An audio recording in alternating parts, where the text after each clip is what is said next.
1 second.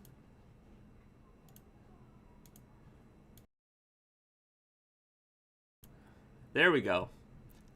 There we go. Fixed. Sorry about that, everybody.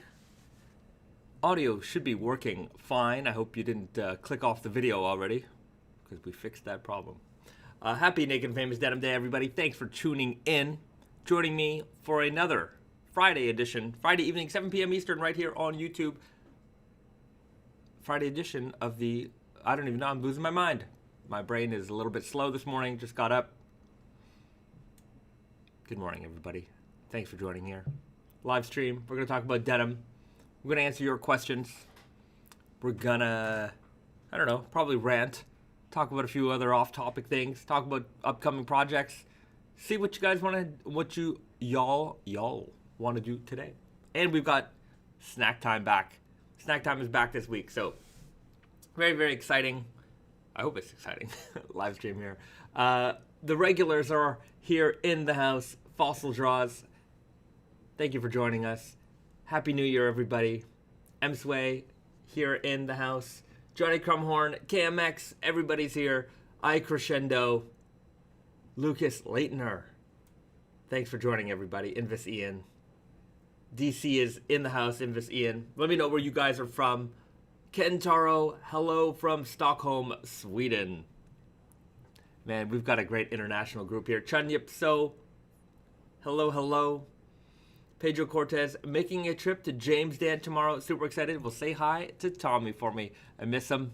I wish we could all get together. You know, this is the time of year right now where we would be doing, right now we would be getting, we'd probably be in Paris right now. Or if not right now, we'd probably be getting on the plane to start our first trade show of the year. And, you know, that's not happening this year. Interestingly enough, you know, a few weeks ago, all of the European shows were still on. We didn't sign up for them. Just we weren't really prepared. We weren't really ready to be traveling yet. But the European shows were still on, and then they all slowly got canceled. I'm not sure what's in America. A lot of the shows, they were basically canceled even before kind of the current situation. Yeah, it's a tough time for the trade show industry. I think they're having a tough time right now. So we'll see what happens after you know, things start to open up again. But we will see. Chunyip, so you need to add Bar Bezat to snack time.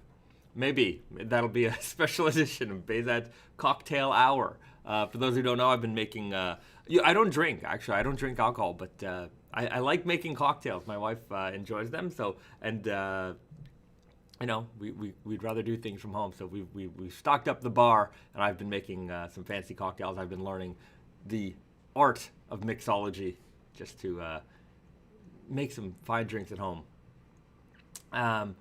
Gary from Broad Beach, Australia. I get sent Naked and Famous from a friend who lives in Toronto. Well, fantastic. And thank you to your friend for spreading the good word.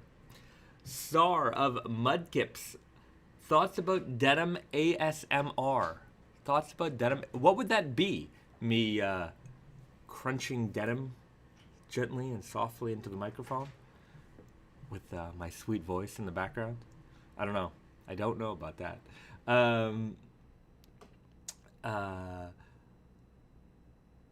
Yeah, M-Sway, Omicron just battered EU, UK. Yeah, it's making the rounds. I mean, it's, you know, it feels like one step forward, 10 steps back. Who even knows anymore? It's a tough situation, but we'll see it through. You know, as far as trade shows go, a lot of the retailers are kind of used to the way things have been working these days. You know, you guys, I just put out the Spring Summer 22 video. That's the kind of video, in fact, that is the exact video I create for our retail partners so that they could preview the collection. So it's the exact same information I give to you, I give to them. They get it a little bit early, but yeah, that's how they've been basically doing their planning. They check out that video. You know, after, if they have questions, we'll do a private call. But yeah, that's kind of been the way the industry's been working right now. Some people do showrooms, things like that still, but that's still very few and far between. I'm at this point, I can't even imagine we'd be showing in person in the spring. So the spring summer 23 collection, we would start showing that in late June, early July. Typically, like, we would be in Paris late June, early July, and then New York, Vegas, that kind of thing. But I don't see that happening. We'll see, but I'm not optimistic for that. I think it'll be at least another year at this point, maybe next January, but who knows? There might be another thing popping up by then. We'll just keep playing it the way it is. But I'm very much, the trade shows are one thing, but I like traveling to different cities, going to the different shops, visiting, meeting with you guys. So hopefully we'll be able to get to do that again soon. Christian Vera writes, what's the most important lesson you've learned in your years of working in the denim industry? Most important thing I've learned while working in the denim industry. That's a good question. Most important thing I've learned. Maybe I guess that something that pertains mostly to the denim industry is that, when we started Naked and Famous, we were among few brands, and then there was this big workwear heritage trend, and it seemed like every day somebody was starting a new raw denim brand. And, there was a time where you kind of feel like, okay, is this something we need to worry about? There's so much competition going on. And, maybe you have your eyes on, well, what are they doing? What are they doing? And over time, I just stopped caring. It didn't matter. There could have been 1,000 raw denim brands around me. There could have been a million competitors around us. And I just had blinders on. I wasn't worried about what other people were doing. I only focused on what we had to do. We had to create better products. We had to create cooler, more innovative fabrics. And when I stopped worrying, that happened pretty early, I'd have to say. But I think that's a pretty important lesson to learn, is that you really shouldn't worry too much about what's going on elsewhere. Worry about yourself. Make sure that you're catering to your audience. Maybe we're just lucky. I don't know. Maybe we're just lucky, but that seemed to work for us. People ask, oh, what do you think of this, and that, and the other? I'm like, I don't know. I have no clue. I don't pay attention to it at all. Like, if it somehow, on Instagram, you see things here and there, like, I don't even pay attention to that. Like, I just keep scrolling. So, yeah, I think not worrying about your competition, not worrying, or being overly obsessed by it, and just focusing on yourself and making sure that you're doing what your audience wants you to be doing. Yeah. Do we do what our audience wants? I think it might be, I don't know. I don't think we certainly follow our audience to some degree, but we also just kind of make whatever we just make whatever we want, and our audience seems to enjoy that. So maybe that's it. I don't know how to explain that process really, but yeah. Our audience likes the fact that, I guess, that we kind of just, move to the beat of our own drum, and so that's what we keep doing.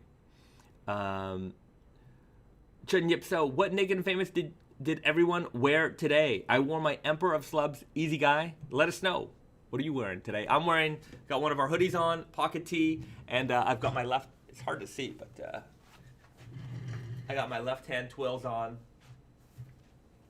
Got a little bit of Risa embroidery customization here. I'm going to do a fade review on these jeans. This, in January, you'll see it. Wrights W5, that's why Naked and Famous are better jeans. Well, definitely part of it.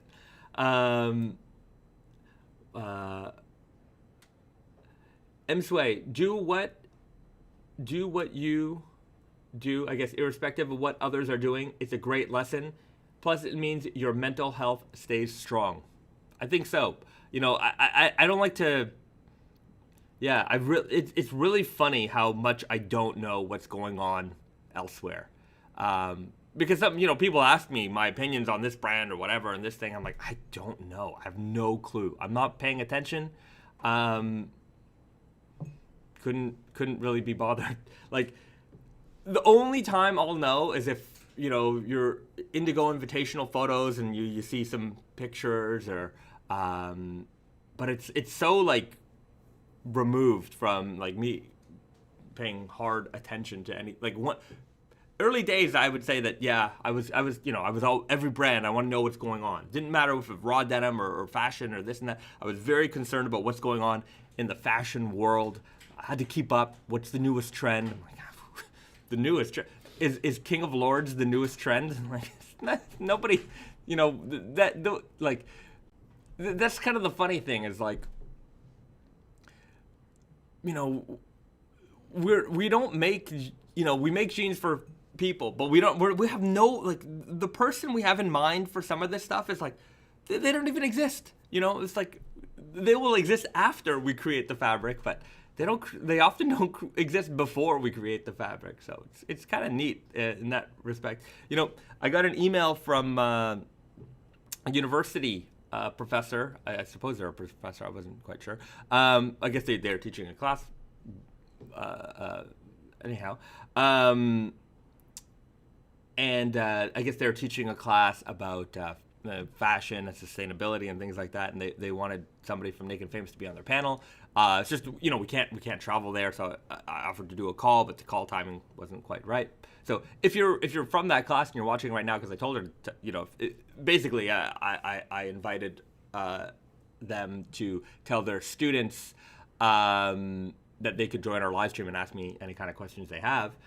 And a lot of it was like these sustainability questions and, how do you plan for that? I don't know what the questions would be, but the class was about sustainability and fashion and things and, I guess the cycle of life. And oftentimes when I deal with students, sometimes I get student emails and questions, and sometimes they have this perception that there's a lot more organization to certain things. And, how do you guys measure this and that? I'm like, I don't know. we don't. It's kind of funny the way that happens. But if you are from that class or ask, you can feel free to ask a question. And if I don't answer your question in the chat, ask it again. A lot of things fly through there. I sometimes I miss things, so definitely feel free to ask if it's an important question. Fossil Jaws full metal denim jacket. Full metal denim jacket. I would love to do a Stanley Kubrick series. That'd be kind of fun. Have you guys ever considered a grandfather shirt with buttons? I don't know what a grandfather shirt is. You'd have to send me an example. Devin Hurt, you got your full metal jacket Joker denim on. That's it. So these are my left-hand twills, by the way, and I've got my full metal jacket, inspired embroidery on the jeans here. These jeans definitely need some more repair as well. I think we can make more than one video off of these jeans. There's fade review, then there's probably some repair tips. Oh, speaking of tips, I was going through the customer service emails this week, and one concern popped up, and I thought it would be a good idea to talk about it. And that is, last week we talked about hemming and some of the pitfalls to avoid with that. But one thing that I know some people do is they get their jeans tapered. And I don't know how popular that is anymore, but certainly for a while, and I'm sure still some people do it. There was a while where that seemed to be quite trendy as an alteration in the raw denim world. A lot of people were getting their jeans tapered. They wanted their jeans skinnier and skinnier. Fine, it's up to you. It's your jeans. You can do whatever you want. But one of the things that would often happen And let me get a jean so I can show.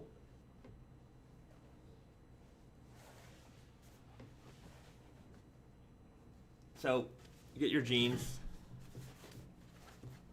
This is a good example. So I'll get a complaint. Somebody says to me, I got my jeans tapered, but the tailor cut off the selvage. What can I do? And the answer is there's not much you can do. So the reason why that happens, okay? So when you get your the leg of a jean tapered, here's the leg of a jean, right? You have to pay attention to how the jean is constructed, right? This is the inseam. This is a felled seam, right? So there's a machine with a folder, and it basically folds the fabrics in on itself and then sews on top. A lot of tailor shops, most tailor shops don't have this machine, and even if they did, this is a big pain in the butt to undo and then fix. The outseam, which is generally just a busted seam like this, so that's where they have the edges of the seam just kind of folded out, and then so it's hard to show it, but I hope this all makes sense. So you'll see here, that's where they sew it down, and then they will iron this flat, and that becomes a busted seam. Sometimes they actually you'll sew it up over here, and then the edges will just be serged. Wide width denim usually. Sometimes they'll do it like that. Sometimes they will serge the edges and then do a busted out seam like this. But with selvage, it's pretty much always a busted out seam like this. So this side is way easier to alter than this side because there's so much more work that has to be done. And sometimes they can't even do it because they don't have the machine. So what they'll do is they'll undo this stitching under here. They'll taper the leg to your desired, tapering request. And then they'll stitch it back up. But what happens is if you taper this leg further, this outseam here, this busted seam will become wide, really wide, right? If you want to taper the jean 2 inches, that means this has to move 2 inches. So you'll get a busted seam that looks like that. And generally speaking, if you do that with trousers or any other pants, they'll just trim the edges so that the outseam remains, this kind of, this busted seam here remains the same width. And that's normal.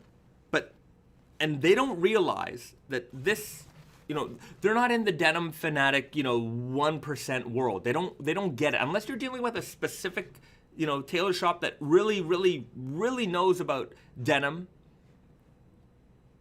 they're going to cut that off because that's the normal thing to do. And some people get their jeans back and they're upset that they cut it off, but, they're not worried. These aren't people who are like, oh wow, this is a selvage fabric. I'm not going to cut that off because that's a special detail. To them, it's not a special detail. They don't even know what this is, right? They look at it and they're like, oh, that's nice, whatever, cut it off, right? It means nothing to them. So if you're ever getting your jeans tapered, make sure they can do it from the inseam and not the outseam if you want to preserve that selvage ID. Or you tell them, don't cut it off and let that selvage ID be giant and wide. It's up to you. If you have a inseam that isn't felled like this, I'm trying to look for one. Maybe we have some. Nope. Yeah, here. But even this is difficult, right? It's like this is this is not felled, but it's serged and like stitched down.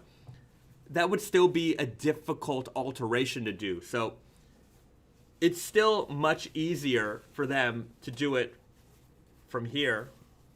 This is the outseam, right? So it's serged on top, stitched down over here, and then it's ironed down flat. So it's nice and flat, but the alteration is still much more easy to do from that side.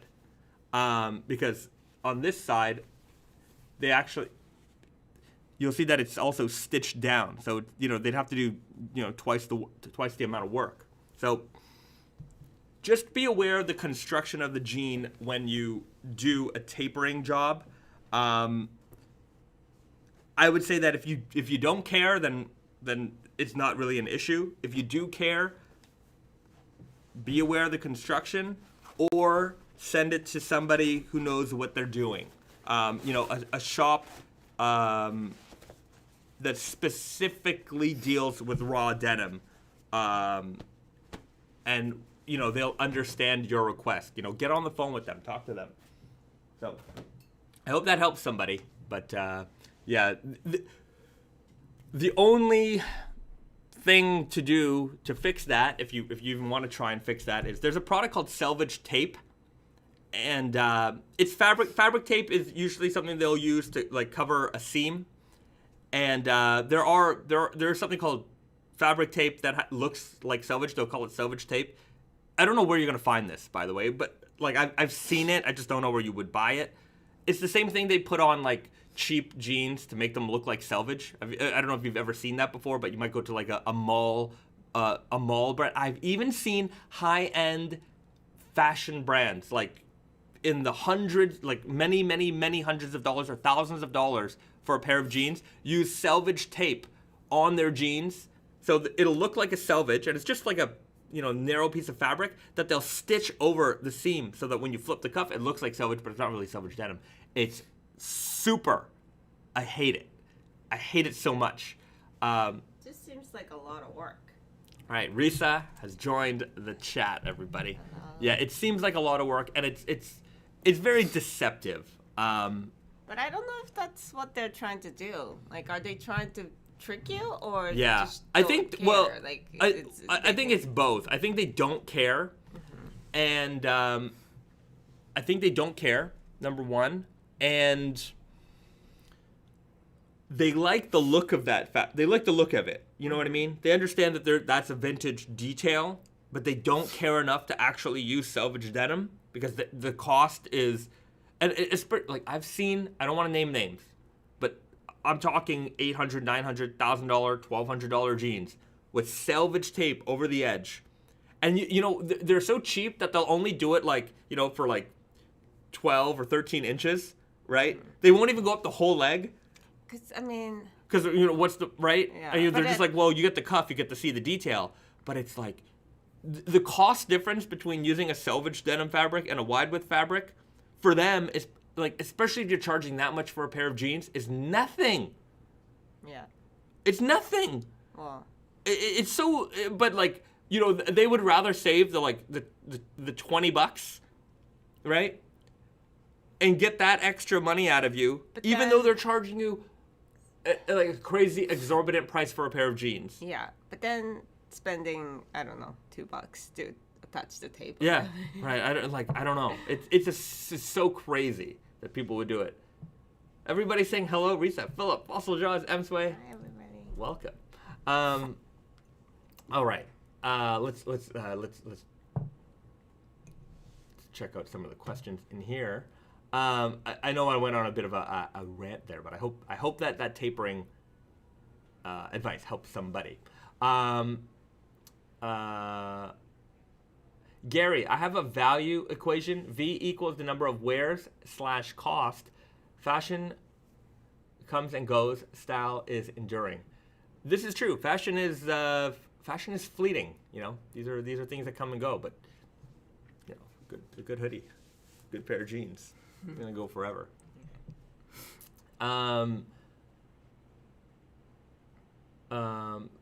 Okay, let's go. Hey, Greg. Man, that's a hard last name. Björkidjan. Definitely ruined that last name. My apologies. Hey, Bays. I'm in New York City for the holidays and went to the shop. Great shop. I bought the Harvest Denim. Sick product. Well, nice.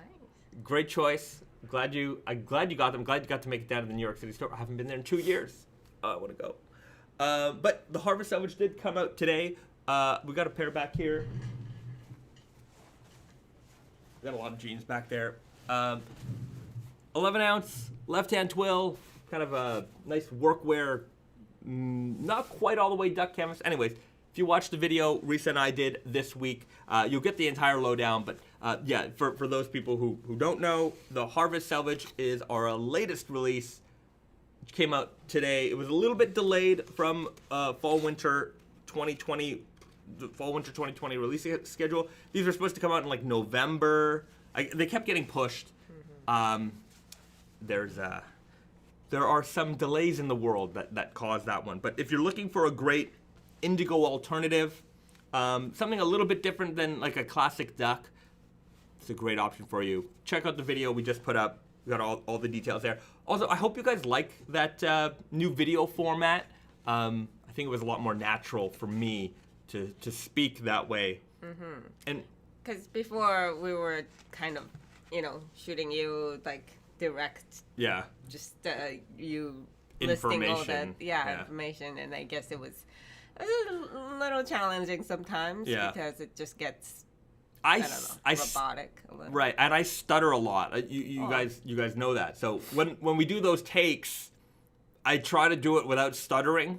And so like every sentence, literally, we have to do it like 4 or 5 times until I can do that sentence without a pause or a stop or whatever. But then you become like really perfectionist in a way, and then it's like it wasn't even bad, and then it's like no, I gotta do it again. And so that just kind of get into your head. Yeah, I'm my own worst critic. It's bad. Bahamut, the spring summer 22 video was so good. Well, I'm glad you enjoyed it. Video. Yeah. So well, he said 21, but I think I know what he means. Spring summer 22. Spring summer 22 video. Yeah. That's what we just dropped. Video was so good. It seemed natural, and you seemed confident. I definitely seemed much more natural, much more confident. I hope you like it. We've got the King of Lords video coming out next week. It'll be similar format. If there's something in those videos that you guys want to see, let me know. They're mostly informational videos, but I liked that we could add a little bit of opinion and thoughts, like, and even comparisons. Because we weren't really doing that before. So, let me know what you think. Riley O'Brien, please do consider from an outsider's perspective. Those videos are still well done. The product is so good. The videos are well done. Thank you. I just want to keep going this way. Always going, always moving up, always trying to make things a little bit better. Michael Udall, hello from Arizona. Hello. I am loving my elephant denim. The more I wash them, the more the fabric looks beautiful. Well, I hope you're enjoying them in that hot Arizona sun. You're a real trooper out there with the heavyweight denims in the warm climate. How is Arizona in the wintertime? I have no idea. But I would imagine it's pretty hot. Yeah. Throughout the year. I've never been to Arizona. I'd like to go. I have actually. Yeah. I've been to Grand Canyon. Okay. Yeah. Right on. It was very cold at night, actually, to be fair. But yeah. Yeah. Good state. Good state. Hopefully we'll be able to get out there. Include some of the macro pics. Right. So the macro lens is in Montreal, and so I need to get Garrett to shoot those macro shots. But yeah, there will be some macro shots of the King of Lords.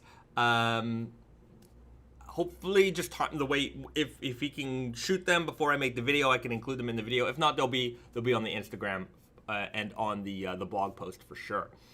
Are there any new fade review videos coming up? Joaquin Paez writes. Coming up, I've got my left hand twirls that we got to do. We'll probably do, I think we have a rainbow core original in the showroom, so I'm going to get Garrett to shoot some of that video, and then I'll do the voiceover work for that. The fade reviews are going to be coming soon. I don't want to commit to how many we're going to do a month, but I want to at least do one a month. 2 anyway, I'm not the most talented video guy. I would like to do more, but I have so many ideas that it's a matter of timing. It takes a lot of time. Okay, we need more fade reviews. I get it. We're gonna have them. They're gonna come. James Jones writes XXL pocket tees. We make them from time to time. Yeah, XXL. Yeah, sometimes. Yeah. You gotta be really watching for it. Yeah. Philip F writes 10 a month. 10 videos a month. If that was my full-time job, just making videos, I probably could do it. But it's not my full-time job. It's the thing is about videos is like we shoot the video. Risa and I we work from like the mid-afternoon to like 1 or 2 a.m. in the morning usually. But if we make a video, like we start in the morning and then we work all the way, like we work our regular work day. So it's just, it's not like we have a set schedule. We just, work until it's all done. So, it takes a lot. Louis Alia writes, whatever happened to the Freddy Krueger denim? It's coming. It'll probably drop in February. We haven't forgot about it. It's a timing thing. We've got the last of the fall winter 21 items to come out. So the Harvest Selvedge and the and the King of Lords. Then we've got the Chinese New Year Water Tiger. I got everything here. Let's go over the schedule.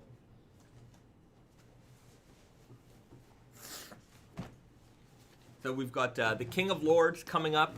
That's going to be next Friday. I know a lot of people have been waiting for that. If you want, you can already get them at Blue Owl. You get them at James Dan. We've been starting to ship these to our retail partners.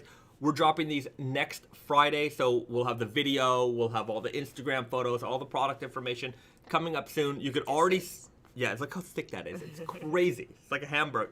It's more than a hamburger. I don't know what that is. That's a big boy right there. Like this is the Chinese New Year. That is the King of Lords. Like that's a beefy denim over there. And speaking of which, so we got the King of Lords, Chinese New Year Water Tiger. This is the newest addition to the Chinese New Year line. So the fabric remains the same short slub, 12.5 ounce denim with the gold and red Selvedge ID. It's just, we update the leather patch each year. So if it's your year, if you are a tiger, if you're a water tiger, it's especially the patch for you. That said, if you are a different year and we've already done that year, we might actually have some extra leather patches in stock. So if you want us to change the patch to like last year's or the year before, like the fire monkey or the metal rat, we can change it so long as we have the leather patch in stock. You can make the request in the comments in the order at Tate and Yoko, not at New York because they don't have the extra patches there. But that's gonna come out next week to coincide with the Lunar New Year, and then you can kind of see that you got a lot of glare there, but I think you guys get the idea. And what did we start with? What animal was it? I forget. Was it the fire rooster? It would have been monkey. Monkey. Okay, might have been the monkey. Yeah, so from monkey and after. Yeah. Also, that is going to be the last iteration of that fabric. We're going to change the fabric next year. So spring, summer 23, we're going to have a new base fabric for the Chinese New Year denim. So if you like that fabric, it's going to be your last opportunity to get it. With a new one coming next year. So stay tuned for that information. And then one of the most anticipated jeans of ever, the return of the rainbow core. So there you have it. On the outside, it looks like your clean classic pair of raw denim jeans. The only, you can see the Selvedge ID here on the coin pocket. You're going to be able to see that on the inside here as well. And these are the colors that you're going to find inside, hidden underneath the indigo. You've got the entire rainbow spectrum here as well. Very bright. It's good. Like, when we did the rainbow core before, it wasn't all of the colors of the rainbow. It was green and red and like a little bit here and there. And it was nice. People loved it. But we got all the colors now. It is going to be a very wild ride. And for those people who've been asking for Rainbow Core to come back, this is the best ever edition of the Rainbow Core. It's coming back in just 3 weeks from now. So January 28th at 11 a.m. Eastern, we'll have that on Tate and Yoko, Naked Famous Denim NYC. We'll get the sandpaper out. We'll do a little bit of a fade example for you guys. But that is it. That's the Rainbow Core. There will be a Rainbow Core jacket. Mm-hmm. Yes, Rainbow Core jacket and jeans. And women's too. And women's, yeah. So more 100% cotton women's options coming your way. Oh wait, we already did a little bit of scratch test. There you go. My bad. So you can see it right there. You can see the colors coming right through. Yeah, I forgot I did that. So there you have it. So you can see that's just with a little bit of sandpaper there. You can see the colors shining through the fabric. So very nice fading properties to these jeans. Like not just very nice, very weird and unusual. Like definitely out of the box. Yeah. Like when you start to fade like that, like people probably are gonna be like double take on that. Yeah. What's going on with your pants? Yeah. You can see that here. You know, one time Brandon had a good story about running into a person who came to one of the events and they were wearing the red core jeans. And Brandon was like, oh, hey, nice red cores. And the guy was like, yeah, they turned red for some reason. I think my mom like washed them with like, he didn't even know. It was kind of funny. It's funny. It's a surprise. Yeah. We should do like a surprise core, like the like the candies. Sometimes they have like the mystery flavor. Mm-hmm. That could be kind of funny. You don't know which color you're gonna get. Yeah, that'd be weird. That'd be kind of cool. I wonder if that'd be pretty cool. That would be very cool because it's like mystery core. You really can't tell when it's like brand new. When it's brand new, you have no idea. Mystery core. That's a good idea. Oh yeah. All right, Risa. All right, write it down. There we go. Yeah. Okay. Okay. Gotta remember that. Okay. Pierre Moreau writes, are the Quebec dirty Selvedge still on track? Buddy and I are driving to Montreal from Toronto when they drop. They are on track. Do I have the fabric here? I do, somewhere. It's either there or in here. Yeah.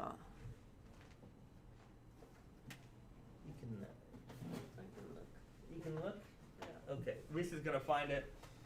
Do we have it here? I brought it. It's maybe there or in there. We got fabrics and stuff everywhere. Our life is full of things. Joaquin Perez, Tootsie Pop collab with mystery core flavors. That'd be funny. April Fool's core. What would that look like? Should have done a peekaboo Selvedge coin pocket on the Rainbow Core. My taste is always for like hidden. But you know what? I asked a poll. You know what? I'm gonna put a poll up. What do you prefer?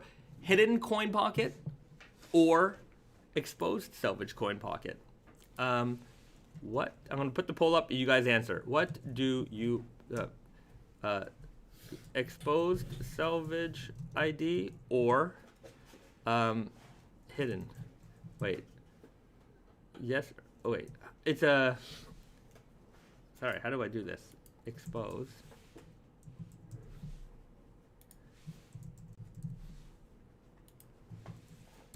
Okay.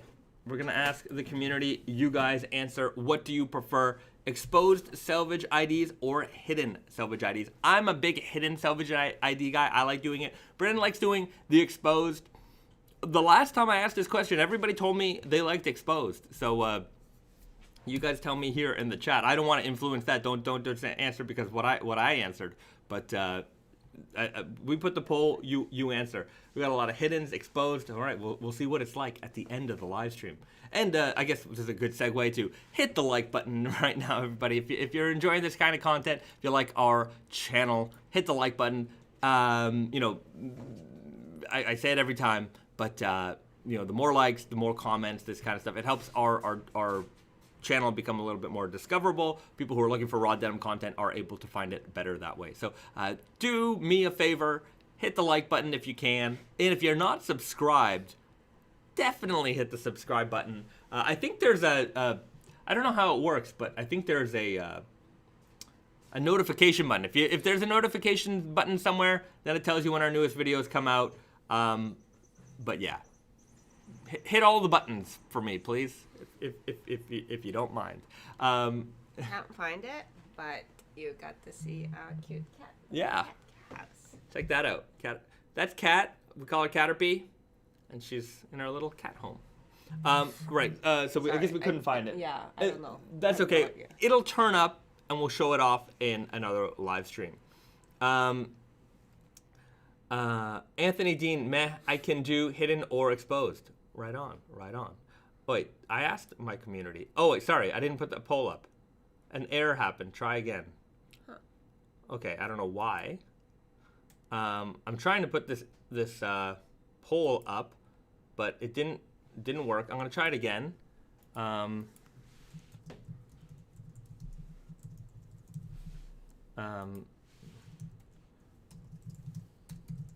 Sorry. Do you prefer... The cat ate it.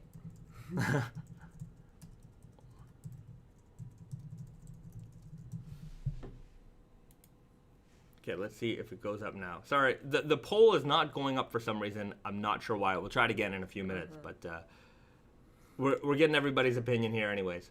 Msway, I'm a postmodernist. What is a pocket? What is a pocket?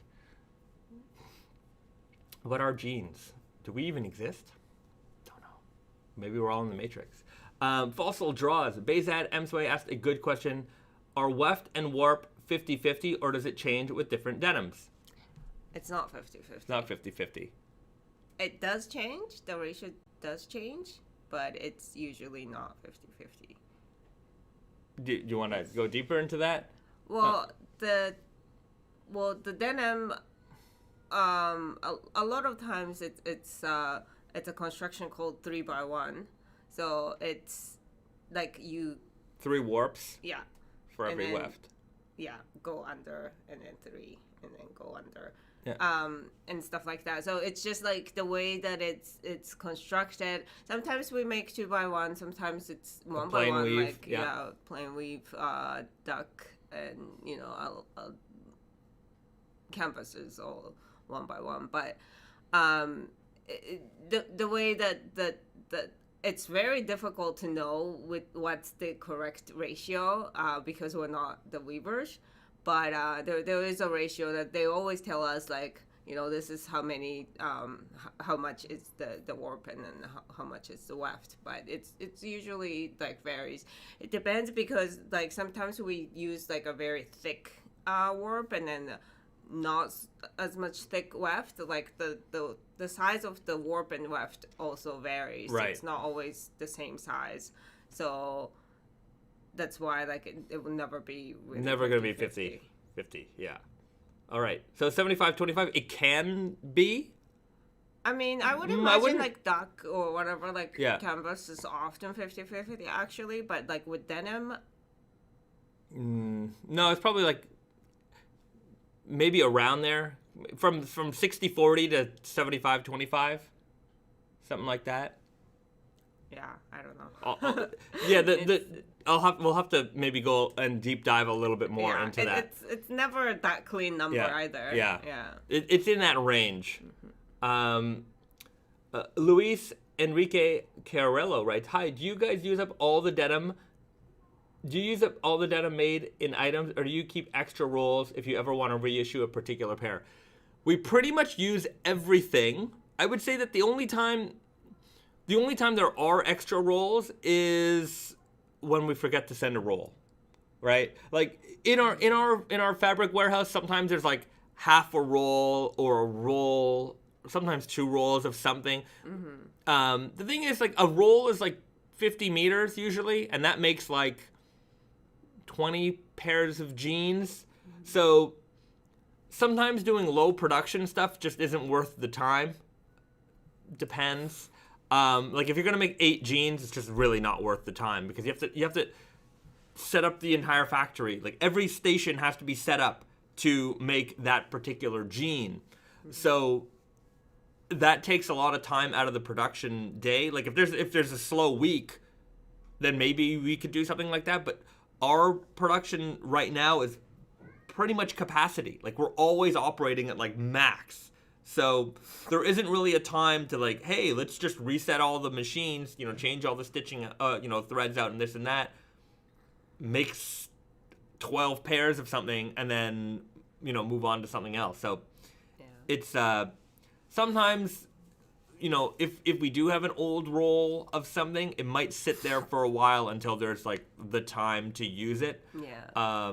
But there's a lot of random rolls in the fabric warehouse, so I have no idea how it was, it got left there. Right. I think part of it also, like sometimes Brandon wants to keep them just because, like, for, Yeah. He's got his, like, we definitely have like a private, like, stash of fabrics. Like sometimes Brandon might buy just one roll of something because he thinks it's really cool, and then he keeps it, and then so it's there in existence. Or but like we reissued the Elephant 7, for example, and that was because like there was just a couple of rolls hanging out in the warehouse that might have got left over from a production. Like it wasn't on purpose. It's just we got a big factory warehouse, and things get lost in warehouses all the time. So that happens. But there are a bunch of like 10-meter rolls, 5-meter rolls. Oh yeah. Because we buy one roll for like a sampling, and then we make the samples like 4 or 5 pairs or whatever, and then the rest just sits there forever. Yeah. So it'll eventually turn into something, but we'll see. We'll see. It's not my priority to like use up all the like short rolls that we have. Fossil draws hoarding denim like a dragon sitting on a pile of gold. Maybe I know. We have some 32-ounce denim rolls left. I think. Yeah, Brandon's keeping one for his collection. One black and one indigo. Yeah. So those rolls are huge. Actually, I gotta show them at some point. Like they're so fat, it's crazy. Is there a favorite secret roll of fabric? I would love to see something random like small dop kits from dead stock. Is there a secret roll? I don't know. We'll have to explore the warehouse one day with you guys and show you what's going on. How's the breathability of the ultralight denim? Yeah, I don't think you're gonna have any issues with it. I mean, it's pretty lightweight. It does have the nylon in there, but I mean, this is a tech fabric that is designed for like, lightweight, rough wear and tear. Like it was kind of meant for, the tech wear community loves this kind of, lightweight, durable, breathable, functional fabric. So I don't think you're not gonna have any breathability issues with that one. Okay, I'm gonna go back a little bit because I'm sure I missed a couple of things. Joaquin Perez, you may have answered this in a previous live stream, but do you think you will ever do a denim jacket that is not a type 3? No. I like our jacket, our denim jacket, I think is the most understandable denim jacket. Denim jackets in general, they're popular, but they're not that popular. Like we probably sell, I'm sure like whenever I say this ratio, it's probably different, but like it's got to be 50-1, like jeans to jean jackets. Probably. Right? Like a lot, like even among Naked Famous Denim fans, the people who buy our jeans, and even the collectors, like they probably have way more jeans than they have jean jackets. Mm-hmm. Right? Maybe not 50-1, but yeah, like we only make a handful. Maybe not 50-1, but in denim jackets, anyways. To start with, and then when like I don't know. Yeah. It's like when we make it like jeans to denim, like if it's the same fabric, we probably make, I don't know, more than 10-1. Okay. But anyways, whatever it is, I don't know the exact number. Yeah. But it's not like the ratio is definitely it's a big difference. So, and that's with the most understandable like jean jacket that is the, in my opinion, the most commercial, you know, the most popular fit of jean jacket, that styling of jean jacket. And I know that the you know, within the raw denim community, like there's a heritage love, you know, but even for me, and I own, you know, vintage jean jackets, type 1s, type 2s, you know, Storm Rider jackets, like jackets from different, I got all kinds of stuff. You know, we have like, I don't know, we own a lot of jean jackets personally, but, you know, that type of jacket, it's very short, it's kind of like a shirt, you know, and I think that the general audience doesn't quite, you know, in the chat, we've got the raw denim fanatics. That's for sure. You know, you guys, you know your stuff. You're the most fanatical about denim for sure. But you know, you have to understand that like our audience is pretty wide as well. There are people who just, you know, they like raw denim, but maybe they're not as deep into it as many of you are. And so I think that's a little bit more of an advanced garment. And for a product that we already don't sell that much of, I think adding another denim jacket is just gonna split the existing denim jacket customers we have. And I don't think it's gonna really add that much more. Like the chore coat, I think is a more understandable product because it fits that heritage kind of, you know, the people who want that heritage need, but it's also kind of modern enough that, you know, anybody could put that on and wear it, and it's understandable. Whereas when you put on a type 2, you're really putting on that's really a statement of like, I'm wearing a vintage jean jacket, right? You know, we are working on we're working on a zip jacket that'll have a sample of in like 2 weeks, and I think that'll be a better seller than a you know, a type 1 or a type 2 jacket will ever be for us. Maybe. I mean, who knows? But like, yeah, type 2 wouldn't be like one of our like core fits, even if we ever made it. And yeah, it's just like, it's funny how like the community splits into like, type 2, type 1, type 3, and it's all, you know, coming from the same but company. But it's like, you know, we would rather kind of do something new with the jacket, and that's why we made the zip jacket. And you know, it's exciting to make something new too. You know, without following the design of something already existing. Right. Yeah. Like, believe me, I like them. We probably got half a dozen type 2s in our closet. I could have just said 6. Half a dozen sounds way better. No, there's probably like 6 or so, 5, 6 in there. But I think it's it would not be a very lucrative business for us, and that's why I don't do it. Personally, I like them, but you have to consider the time and effort it takes to developing a new pattern, putting it out there, offering it all these fabrics, and then I'm going to get the question, why don't you do that one in the type 2? Why don't you do that one in the type 2? And it's it's like, you know, we have Groovy Guy, and I'm going to do a solid black Selvedge Groovy Guy, but like, we don't sell that many Groovy Guys. We just don't. I like Groovy Guy. Yeah.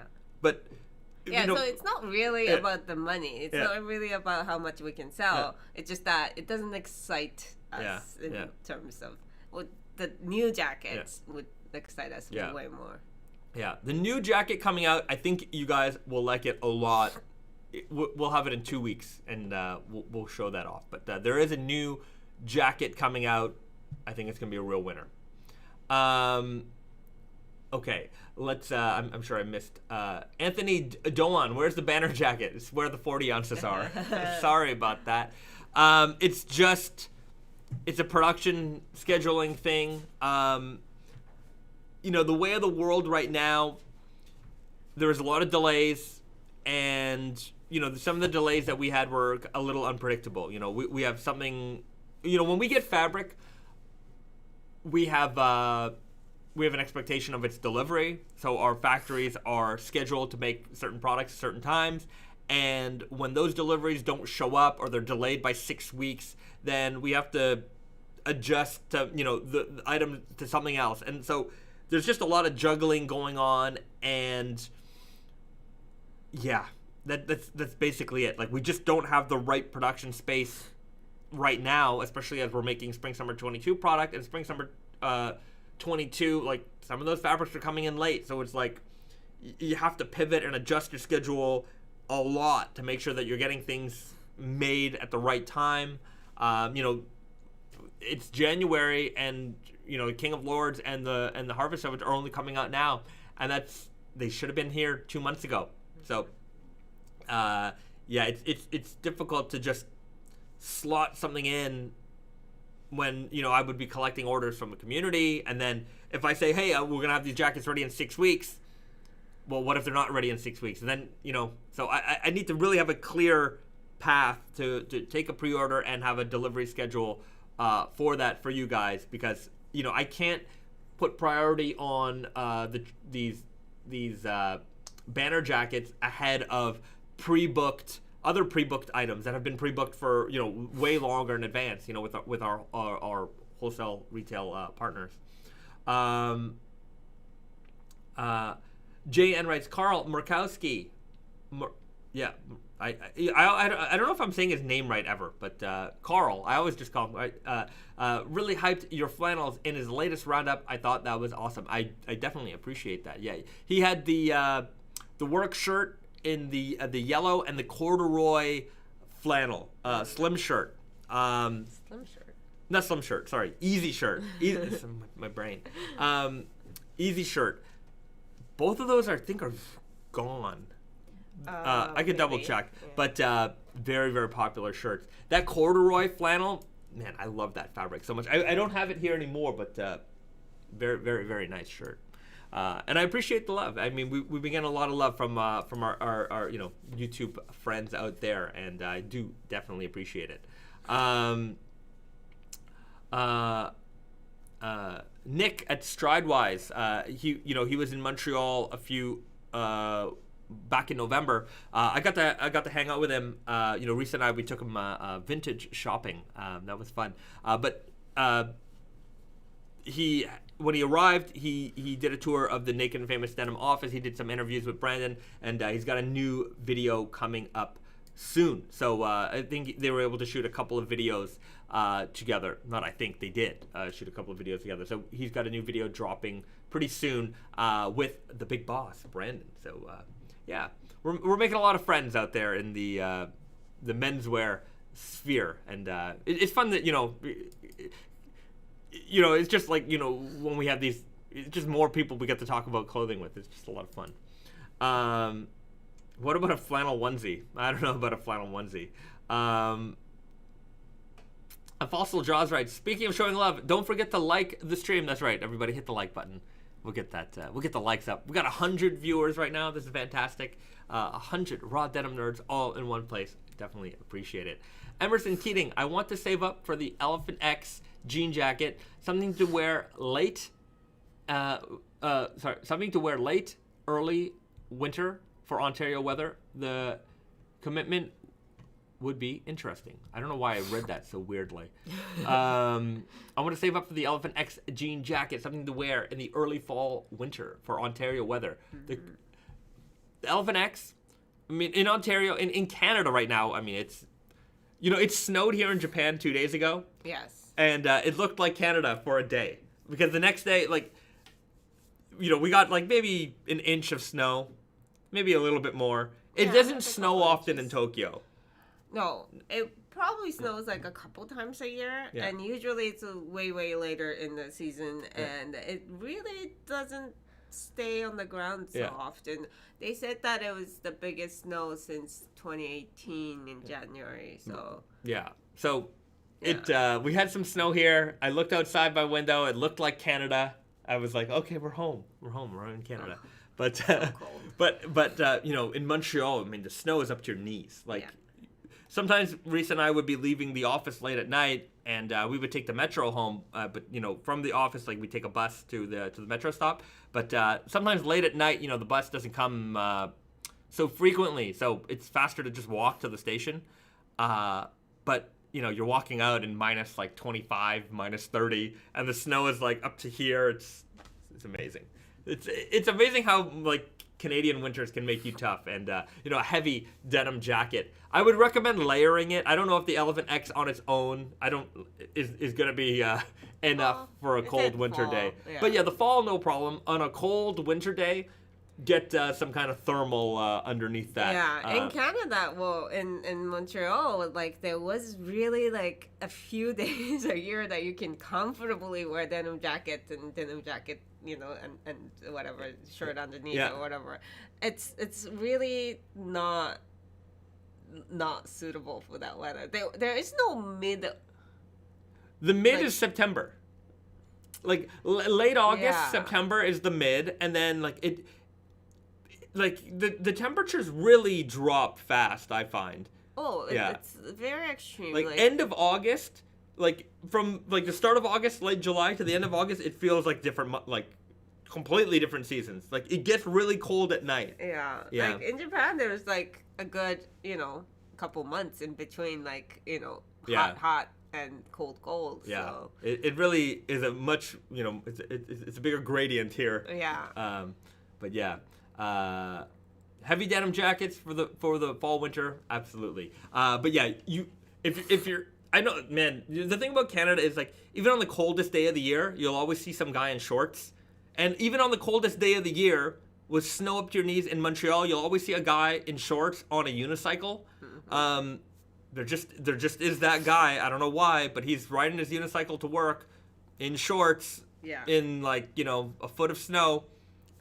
Just and with the crazy drivers around. Yeah, it's amazing. Dangerous. But the thing is, I guess the thing about Canada, and I'm sure if you're living in a lot of cold climate areas, but especially Canada, you're often not outside for very long. Mm-hmm. Like unless you're doing outdoor activities, if you're going to work, you're going to school, whatever it is, you're going from your house to your car or your house to the metro, and everywhere is heated. In Montreal, there's a big underground city, basically, where you don't even have to be outside for very long. Like, there might be stretches where you have to go up to the, sidewalk, walk for 2 blocks, and then you go back down, and you can pretty much avoid the snow and the cold weather all day. So, even in that case, a heavy denim jacket might just be enough. Junior writes, Super Saiyan unicycle guy. I don't know what it is about Montreal, but there's always a unicycle guy. There really is. Just one guy. Yeah, right? No, it's there's a community of unicycle people, but it's incredible because the snow is on the ground. It's thick. It's slushy, and they're riding in the bicycle lane. Like I'm like, there are cars here. It's very nerve-wracking. Very nerve-wracking. All right. KW, did the Sherpa jackets not sell well? I didn't notice until they sold out. No, they actually did sell pretty good. I think it's just a matter of, I think it's just an oversight on our end. As far as like getting them remade and things like that. Maybe next fall, we'll try to throw that left-hand twill jacket back in the mix. We'll see. Yeah. I would like to bring that back. That was a good jacket. It was, yeah. It's a good jacket. How much does the Rainbow Core weigh? Like 12 and a half? Yeah. Anthony Dean answered, I think it was 12 or something. Yeah, 12 and a half. You miss Rainbow, Harvest, and King of Lords. Vending 21 ounce unbranded fast fader denim jacket would be cool. I agree. I've been asking Brandon to do that for a while. I was talking to Brandon about Unbranded last night. And I don't want to, look, this is just an idea. I'm not saying it's going to happen. But, every year we do a limited edition Unbranded. We just put up that, the 16, 18 ounce. 18 ounce. 18 ounce slubby. That's available right now. We want to do a 25 ounce Unbranded. I want to have a 25 ounce Unbranded for like $175. Like that's my aim, right? Or less. But I want to do a 25 ounce unbranded. I think it would be super cool. So we're working on it. I'm not promising anything, but that's just our current idea for the next unbranded special edition. You know, I never talk about the unbranded special editions until like a week before they come out. But I was just excited by that, and I can't keep a secret for very long. Justin writes, wearing my UB right now. I like the fit, but the pockets are too small for my hands. We are, there's a couple of adjustments coming down the pipeline. So, you know, it depends on the fit. Like, if you're wearing the skinny fit, they're going to be small. Just because, like, just the way that jean is designed, it's going to be a little bit small. But in the tapered and the relaxed fits, you should be okay. Jordan Green, Bayzad, my daughter is so stoked for her Island Blue Classics. She likes the cut a lot, and the rise is a little high. Is there another cut Risa recommends? She is a fairly skinny gal. I don't know. I just like the high rises, so everything is high rise now. But let's see. I think Max is slightly lower rise than Classic. So if you don't like the highest, then it's probably about an inch or so lower than Classic.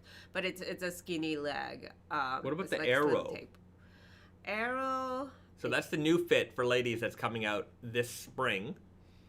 And I'm pretty sure they're the same rise as Classics. But it is slightly skinnier in the leg. It's still straight, but it's a little less wide than Classic. So it would just fall between, the tapered Max, the wide leg Classic. Yeah. It's the high rise for ladies has been quite popular for the last few years. Like at some point they were getting ridiculous. Like they were getting really high. But the Classics are high, but they're not like absurdly high. I think it would be it's as high as it can get without because we have waist going in. You don't want to go over that. Right. The depth. So you don't want to go over your natural waist because then it gets ridiculous. But like the thinnest point of your waist. Yeah. So that's our aim with the Classic. So. All right. Mr. Overlord 14,000. I want a John Lennon denim. John Lennon denim. That's a tongue twister. Jealous guy / name Imagines. I don't know about that one. I'm getting a little. Hold on, I'm gonna. Oh, that's worse. That's a little better. Sorry about that. There we go. Okay. Will there be a return to Groovy Guy? A return to Groovy Guy? There will be a solid black Groovy Guy. That'll probably come out right before the summer. So late spring summer release. We'll have that. Mr. Overlord 14,000. Which sport did you play at school in Japan? Risa, they're asking if you did judo. Oh no. You were a swimmer. Yeah. Well, personally, I did synchronous swimming. Pretty much all the way up to, I think I was 16 when I stopped.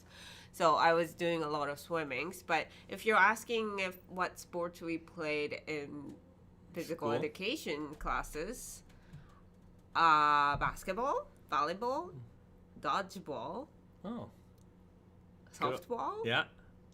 I think that's it. Oh, we did. I don't know. I did a lot of martial arts when I was a kid. I started with judo personally. Yeah. Yeah, I've never done martial arts at all. Yeah, but Risa was quite the accomplished swimmer. Yeah, she's a very good swimmer. Anything, but she didn't make it to the Olympics, but maybe. I tried. She tried. All right, and that's that's closer than I got. I got that's it. You didn't try for the Olympics? I didn't try for the Olympics, but none of my martial arts endeavors turned into anything. I don't want to. As a kid, the idea that I could take anything that I was good at and turn it into a profession those two things didn't equate. Like, I didn't understand that, like, if I had, if I stuck around with martial arts, that I would have, or I could have, like, my idea is like, oh, if I'm in karate, then I will, like, there isn't a career in that. Like, I didn't even make the link to the Olympics. That's how, like, I had no clue how you went from taking something you were good at or something that you enjoyed and then turning it into a career. I had no idea that was even possible. Like, I mean, to make it a career, it's a whole different thing. Like Olympics, and now it's debatable, but it's supposed to be amateur. It's just like, who's making money off of being but like going down that path, or like, anyways. Yeah, I mean, you have to be very, very good. Yeah, my uncle is a world champion kendo practitioner. Anyways, he's won all kinds of medals. So there were people in my family. I don't know. I had no idea. I used to draw a lot. I wanted to be a comic book artist at one point. I'm like, I want to draw comics. I think it's because everybody liked comics. But I'm like, where do I apply? Like, do I just send my pictures to Marvel or something? No clue. Mr. Overlord, did Bezat, did you play hockey? I did not play hockey. I was way too small for hockey. Did you have class though? We play hockey in gym, but like I didn't join any teams. I could barely stick handle. I am not a hockey player at all. Like, if I played hockey in school, like in gym, I want to be goalie. Like, that way I didn't have to, like, I could just stand there. That's so much pressure, though. No, because you know what? You have to understand that, like, only 2 kids in your class were actually good at hockey. Yeah. Right? And everyone else sucked. Like, they were never going to get a shot. Yeah, like, but it's like the nerve-wrackingness. I cannot. It was a joy. I just stood there, and if the puck, it wasn't like we weren't playing ice hockey. Like, we were playing like ground hockey. Mm-hmm. So like we weren't on ice. Mm-hmm. Like we'd be in the gym, like playing with a ball and whatever. But stood there, watched people take horrible shots that were way off net, didn't even have to worry about anything. And if you had like the 1 or 2 kids in your class that were actually in like a hockey league who could play, they were gonna score on you anyways. Like, so they were like, their skill level was so much higher than everybody else's. It was I didn't go to a school where there, I lived in an area with a lot of like new immigrants to Canada. Mm-hmm. So there were only a couple of kids who were like really good at hockey, and everyone else was like, this is our first time playing hockey. Mm-hmm. So yeah, hockey seems like a sport played by aliens. Ice hockey is like, we would go skating, but like the coordination and the speed and like the speed, like I can't even watch hockey. That's how fast everything goes. It's just like I don't know where the puck is. Hockey is a very difficult sport, and but in ground hockey, it doesn't move that fast. No, I mean, you're passing and you're running. Yeah. But like ice hockey is way faster, obviously. But yeah, I'm not a good hockey player, not at all. I played baseball. Like I would join the baseball clubs in school. Mm. But that was the only sport I had any kind of skill at. But I preferred martial arts mostly, and wrestling. I was good. Because I was in the lightweight, so I was a pretty good wrestler in school. Because I did a lot of martial arts. I was used to that stuff. So in high school, I enjoyed wrestling. I still enjoy wrestling. I still enjoy wrestling. C. Sanchez, the King of Lords looks so comfy. It kind of looks like a knit, Anyways, next week we will show off. We'll have the video. We'll show it off. It's going to be a comfortable denim. Even though it's rinse wash, so it doesn't have like the starch of like. Yeah, it's not like a heavy rigid denim. It has been rinsed. Yeah, it's kind of, it folds. Yeah. Feels soft. Yeah, I think you guys will enjoy it. Yeah. Okay. Some people asking for some Spider-Man jeans. Francisco Michael, Eddie Brock, Venom denim. Venom, people are smoke Venom denim. Venom, Carnage, Spider-Man. One day I would like, to get that Marvel, license. I think it'd be a lot for me. Spider-Man would be fun. I think I would enjoy Spider-Man. X-Men. I really would like to do X-Men. But anyways, one day, look, we got a long future ahead of us. So one day this will all come. And for now, we've got JoJo's to work on. So we actually I did a call with the JoJo's team this week just to go over some ideas. Everything is going the direction it should go. So I'm just trying to think, when will we have something to show you? Maybe by the summer we'll have some fabrics, I would imagine. Maybe. Sure. Yeah, probably. Probably. So. We'll probably have some samples by then. But right now, I just went over basically my plans. They liked it. They gave me a few pieces of advice, just some inputs that they wanted to make sure that we highlighted in the collection. But right now I'm watching a lot of JoJo's. I've got the fabrics planned out. Right now, planned out on paper. We're just going to the mills right now to kind of get that worked out and developed. So that's right at the start right now. They're going to get back to us with what is and what isn't possible, and then, we'll have to go from there. But yeah, I think we're going to have a very, very special collection for JoJo's. On Reddit, I guess somebody was making a joke. What's going to be the next Naked Famous Denim collaboration? Are they going to do a Hello Kitty collab? And then, I don't know if they were joking or whatever, and then somebody mentioned, no, I think they're working on JoJo's. And somebody like, wait, what do you mean JoJo's? Like, wait, where'd you hear that? You hear it on the live stream. You get all the news here on the live. By the time it's on Instagram, you guys have known about it for 6 months, at least. So, you definitely get the inside scoop here. Okay. MC Dizzle, please keep me in mind when you get the X-Men collab. My favorite is Iceman. Oh, man, which X-Men would we do? I mean... Wolverine? Cyclops for sure. I would do a Jean Grey Phoenix. I think that would be... it's okay. I've only watched that... the movies.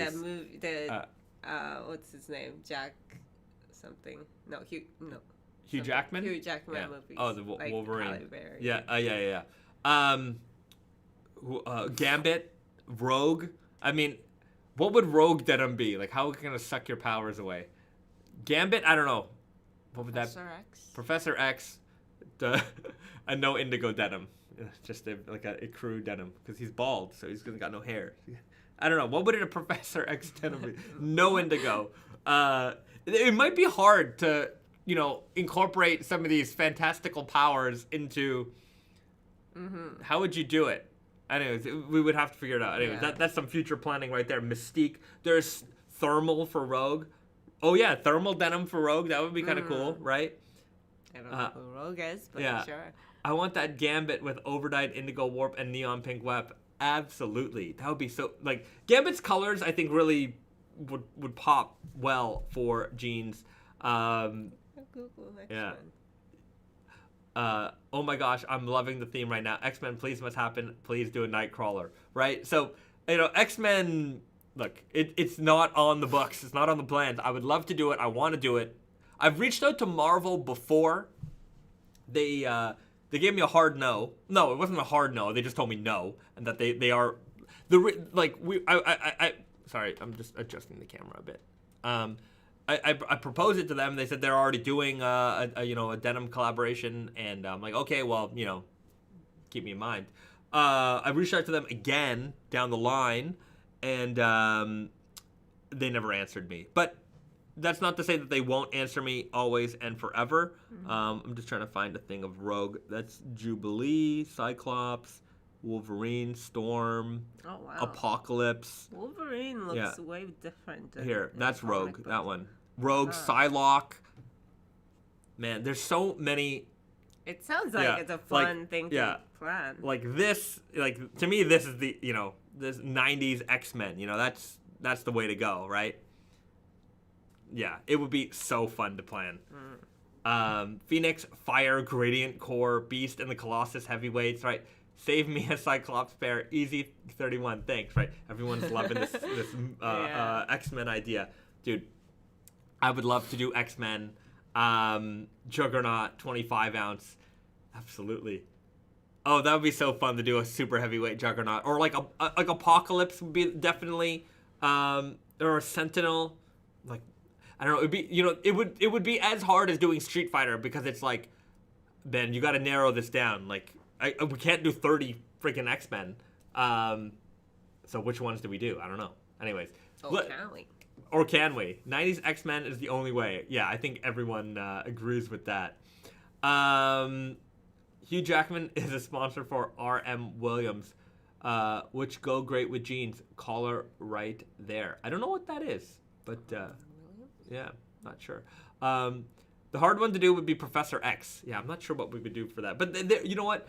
Once, I have to say that even when developing JoJo's, once I kind of snap into a mode, and once you start figuring out like how you want to play this out, everything starts to kind of fit together, but it does take a little bit of time, right? Mm-hmm. When you start thinking, okay, what would I do here? What would I do there? Like, because you don't want each product to be so out of like this world, right? You still want it to be translatable into denim, so you have to just start incorporating like, okay, well, if I'm going to take this feature from this character and implement it in this way, then this character, I could take that and do it. I don't know.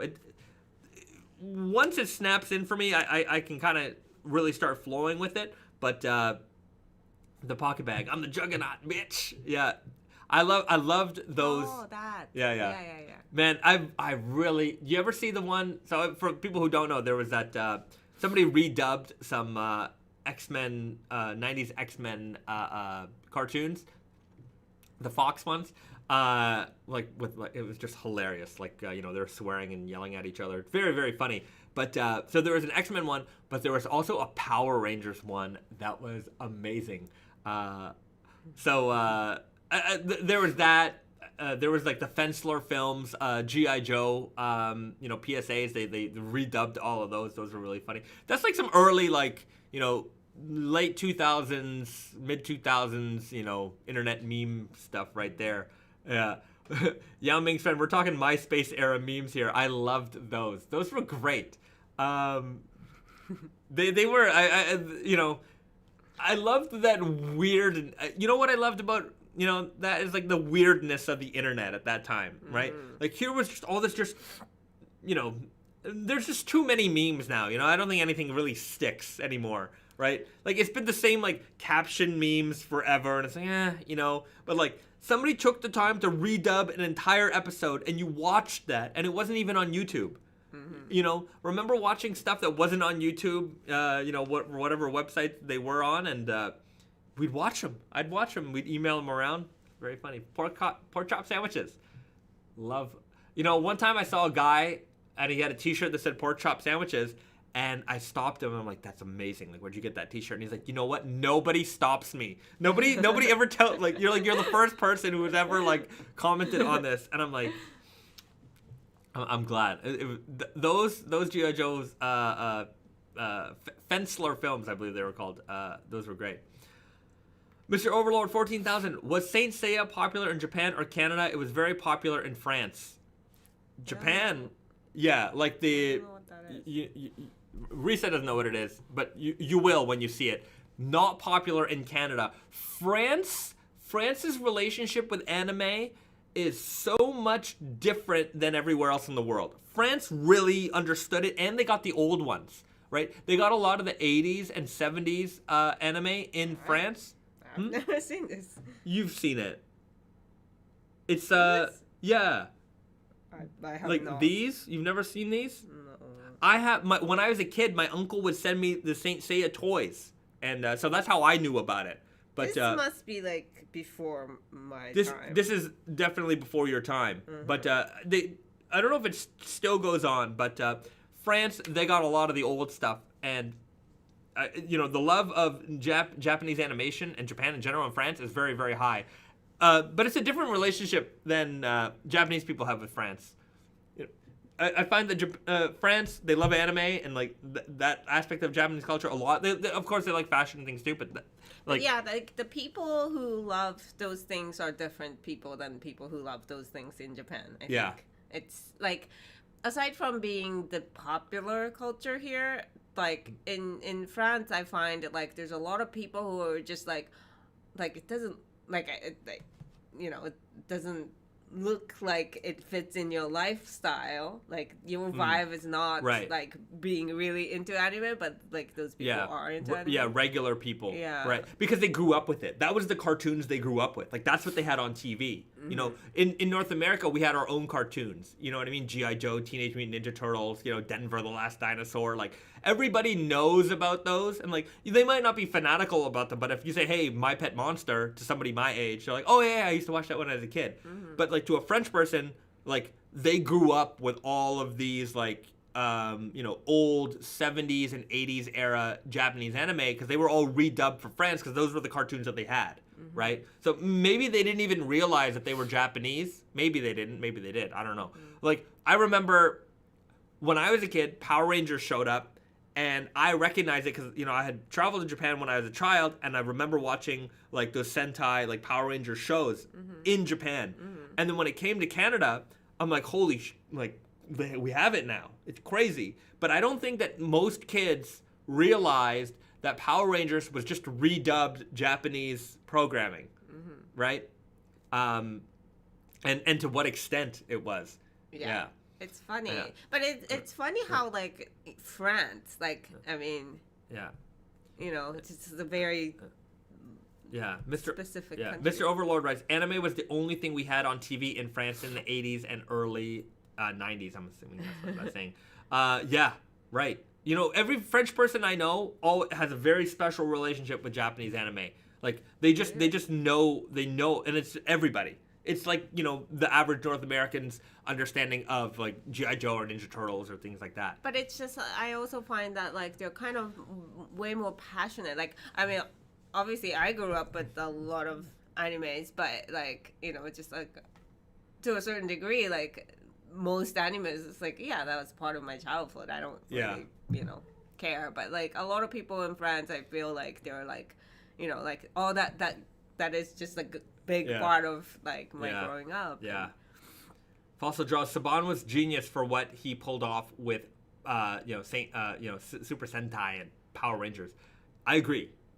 Power Rangers is still going, you know. Like I'm not like you know, I haven't watched Power Rangers like in forever, but like it's amazing that it is still going strong. And there's like an adult fan base for Power Rangers. You know, back in the days when I was a kid, department stores had rooftops dedicated for like, you know, like it's not like a fully theme park or anything like that, but it's kind of like, you know, when the carnival comes, it's like, you know, very small, like merry-go-round and stuff like that, and they always have like Power Rangers like appearance. Oh, okay. So like the kids would go there at like 2:00 or whatever when they come, and then they'll interact with the kids and they put on the show like flip-flops and all that. That's cool. So that was like that's how I remember these things because I never watched it. But if you guys want to see something very hard to watch, I don't know.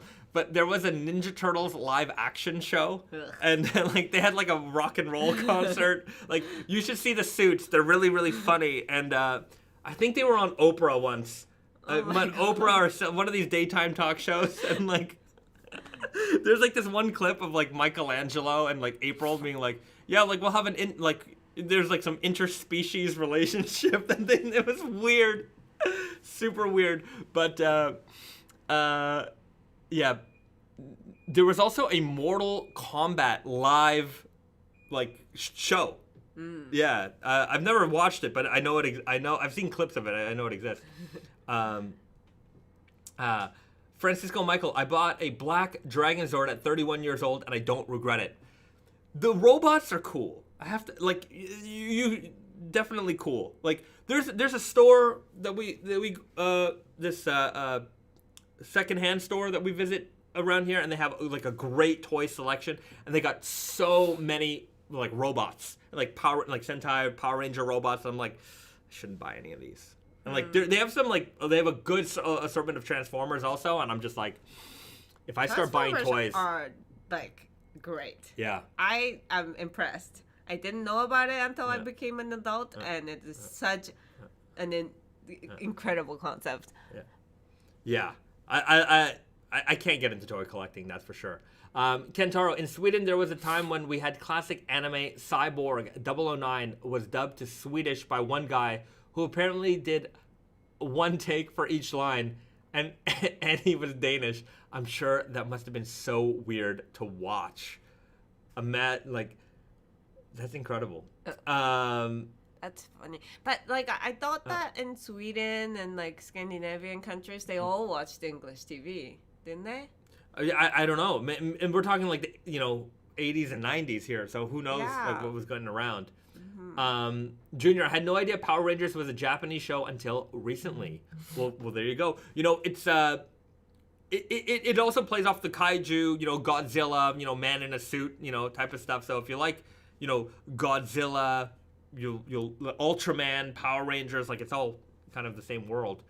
What's that one? Kamen Rider. Yeah. That never got big in North America. Really? No. Because he was a bug, probably. I guess so. Yeah. I don't know. It just never got big. I remember, Inkling. They were always trying to like throw these other things out there, but Kamen Rider never got big in North America. That was huge. At least when I was a kid. Maybe one day it will be, or I'm sure there's a fan base for it, but it never got like Ninja Turtles mainstream like Power Rangers did.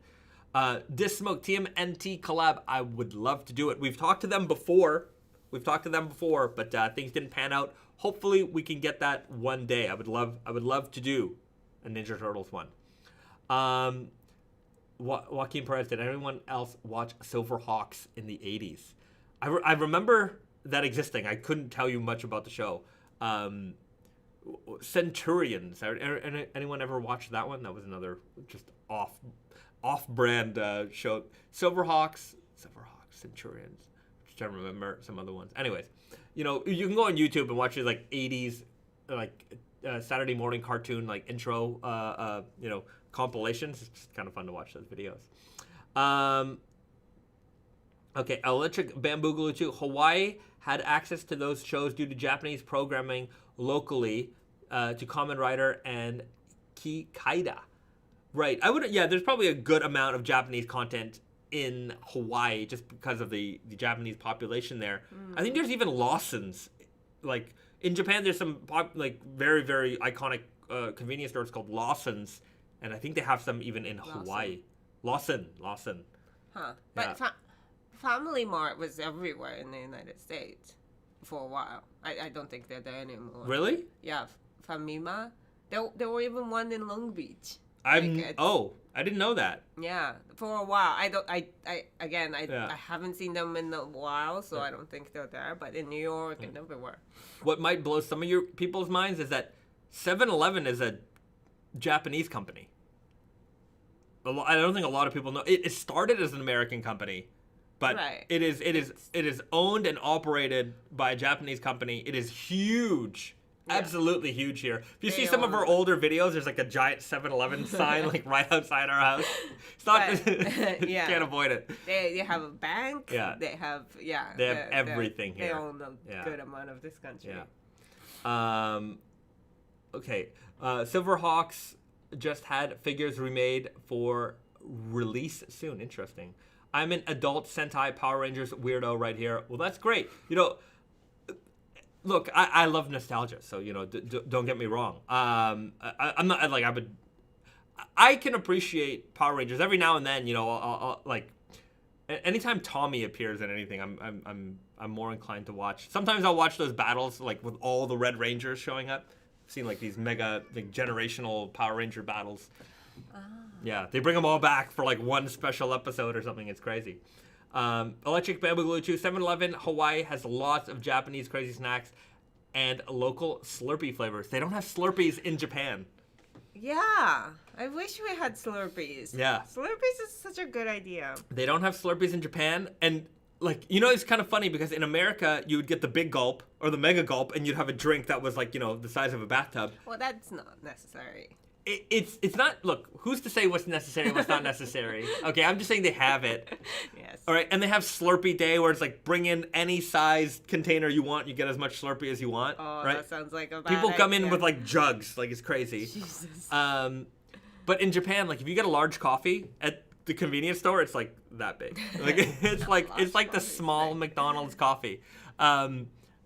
It's pretty funny, like the proportion sizes here. Like in one way they make sense, and another way you're like, man, I feel like I'm getting ripped off, because in North America, you go to McDonald's or whatever, and the cup is huge. It is big, and like the biggest cup they have in McDonald's here is like the medium. Not even. You probably don't like. I'll have to show it off one day, but it is a small cup. I'm like it's probably better for me, but yeah, it's kind of funny. Okay, enough ranting about non-denim things. Okay, Dismoke, why do unbranded jeans get rear pocket rivets and Naked Famous pairs don't? Cost. It's just, Unbranded is made in not our factory. It's made in Asia, so it's a little bit less expensive to do things there. In our factory, it's a little bit more expensive to do something like that. Also, yeah, that's it. Just kind of rolls down to cost. Okay, snack time today. Yes, snack time today. We actually have a really good snack time prepared for today. We'll get to that in a few minutes. We're gonna answer a few questions, then we'll get into snack time. Okay, just some ideas. Evan Kellner, for a Back to the Future Club, could you do a lighter denim with a dark core that fades black to the classic dark denim? Fades back to the... Sorry, I read it wrong. So a denim that is lighter on the outside that fades back to the dark denim.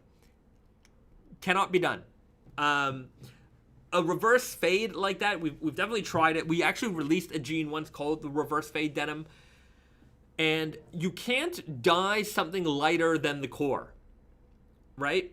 So, because the core will overpower it. It'll show through. So the way we got around that was by coating the denim. So we did a white coating on top of a dark denim, a dark indigo denim. Here's the problem. You're wearing white jeans. And it's sticky. And it's kind of, it's got that waxy kind of coated feeling on the outside. And you can wear white jeans every now and then, but if you want to wear white jeans, or you want to wear white jeans enough every day that they're going to fade, then you're just a white jeans guy. So it becomes a little bit difficult to wear that jean day in, day out, like you would wear a, classic indigo pair of raw denim. So, yeah, that's the challenge there. The concept is a good idea, but in practice, you end up wearing white jeans every day, and I just don't know too many people who would do that. Bring American gluttony to Japan, Bezad. I will do it, dude. If I ever had a restaurant here, it would be just everything would be ridiculous portions, ridiculous. It would. You want a small? No problem. 64 ounces, just. Child size? Yeah, I would have child size at 64 ounces. It would be on the news for being absurd, and it would be so funny. I would just be like, yeah. I didn't say how many children. Any updates on the True Guy fit samples, etc.? I'll probably have those in 2 weeks from now. So we're just waiting on the samples to arrive. Not all of them are in Montreal, and once they have them all in, they'll send them our way. I had an Aldi maple granola snack about 20 minutes ago. An Aldi maple? Okay, well, maple, maybe maple from Canada. Okay, let me show that. Kentaro, how would a woman's seersucker shirt fit on a guy? Would the lack of boobage be an issue? They look so nice in both colors and perfect for summer. It might be a little short. Yeah, I don't think they're cut extra up top. Yeah, no, it's the line's slightly carved in the waist, but it's not like a fitted shirt. So it's the lack of boobs is not an issue. I think it's just the length. The length and the sleeve length. For sure, the sleeve length. It's short sleeve. Oh, right, short sleeve, right. But even still, if you're slim enough, then it'd probably be fine. Yeah. Octavio Schoroder. Sorry if I screwed that up. Are Solar Black Selvedge a seasonal offering, or will you have more different sizes coming in? The restock is coming in. There's for core collection, I know there's a lot of out of stock right now. In the next couple of weeks, we've got a tidal wave of restocks coming in. So on the website, there is a notify me when available button. So if you go to a product and your size isn't available, a little button shows up, says notify when available. Click that, put your email in. We send you an email the moment they are restocked. The mood. Gotta rock the spaghetti stains on your white jeans. SMH. Shake my head. Yeah, you got the, you get the spaghetti stains on your sweater. How did that rap go? Mom had already got mom's spaghetti. It's a 8 Mile. I do not remember that. No, there's a line about mom's spaghetti on your sweater. Okay. Yeah, something like that. Yeah, I haven't watched that movie since it came out. Yeah, we should watch it. Yeah, it's good. I remember it being all right. Yeah. Yeah. Have to. It's not bad. Yeah. Bezed's Restaurant, the only place where gravy comes in wheelbarrows. Dude, I would make a poutine restaurant. For the people who don't know what poutine is, it is a Canadian delicacy of French fries, cheese curds, and gravy on top. And like you can do, that's the base. In Montreal and Quebec, you can get all kinds of like specialty ones with like turkey and green peas. You can have like a Thanksgiving Day for ground beef and chicken and hot dogs, whatever it is. But that's the base. It's 9,000 calories per serving. It is delicious. It's delicious. And I would just make the biggest portions of that. And that and a Coke or a Pepsi. That's really all that's going to be on the menu. There will be there's no health benefits here. 100% enjoyment benefits.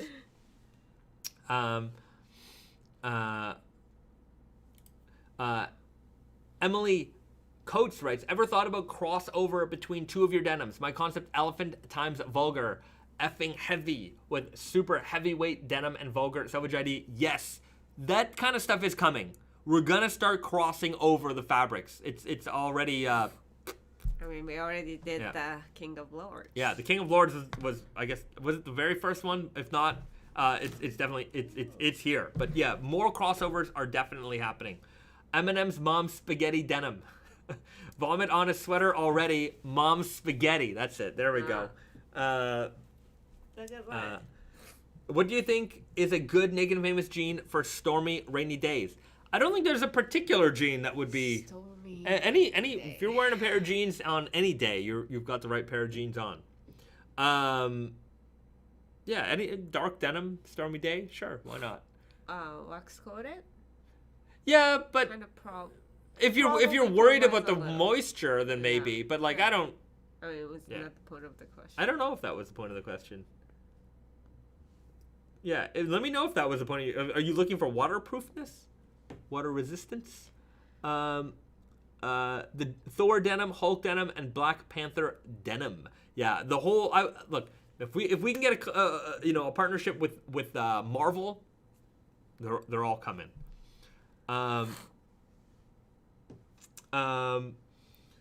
Kintaro, thanks for the answer about the shirt. Follow up. Any plans on releasing a Seersucker Aloha shirt? Me? Yeah. I don't know. Do we have any plans? Not currently. There's the rayon ones, but that's not Seersucker. Yeah. Not at the moment. Not at this collection. Yeah. Mr. Overlord 14,000. I don't understand poutine. I want my fries to be crispy. Oh, they will be crispy. That's the thing. Your fries are crispy. You got to eat them fast though, because they will get a little soggy. Yeah, I like that soggy and crispy. Yeah. Like double. Yeah. It's a mix. Yeah. It's a mix. Or like, where did we go? Where's that place we went with Charles?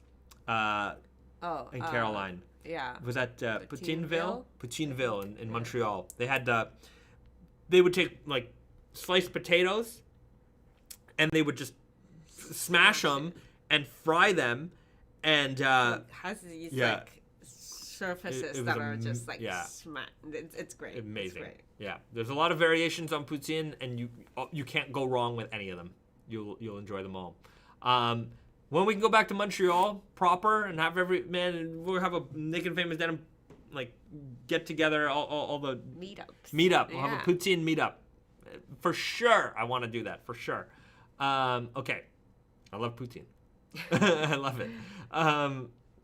Matrix denim is perfect for the rain. The free will selvage will certainly, the rain will not penetrate that denim.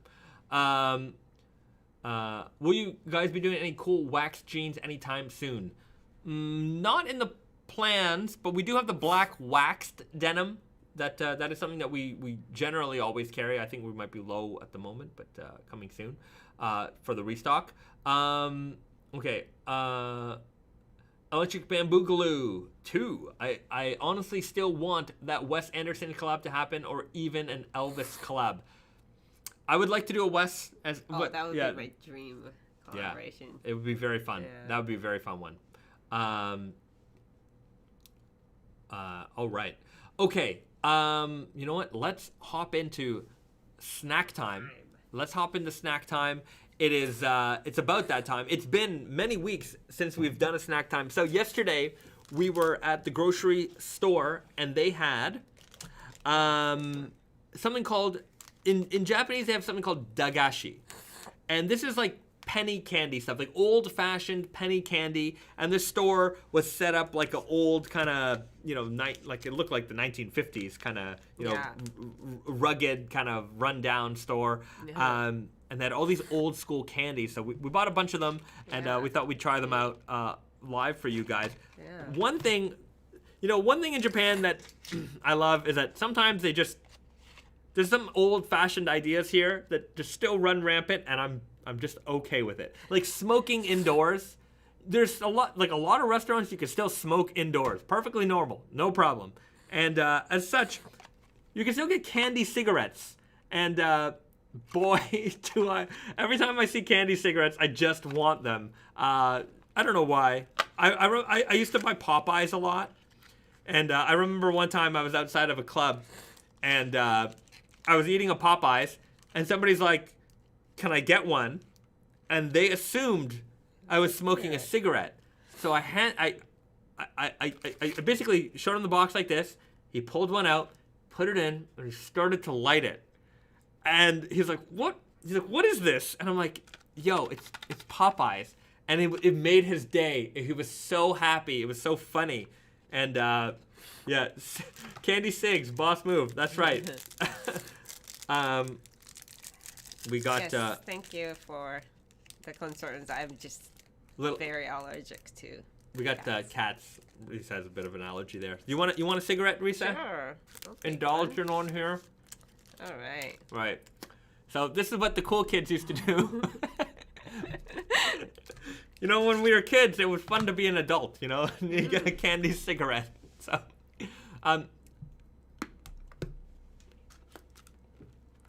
it's supposed to taste like a vitamin drink, like energy drink. Yeah. Oh, look at this. There's a little warning on the pack, too. Yeah, it says, "We support your no smoking." Ah. Yeah. This is like a cigarette alternative. Yeah, it's a cigarette alternative. Instead of smoking a cigarette, have a candy cigarette instead.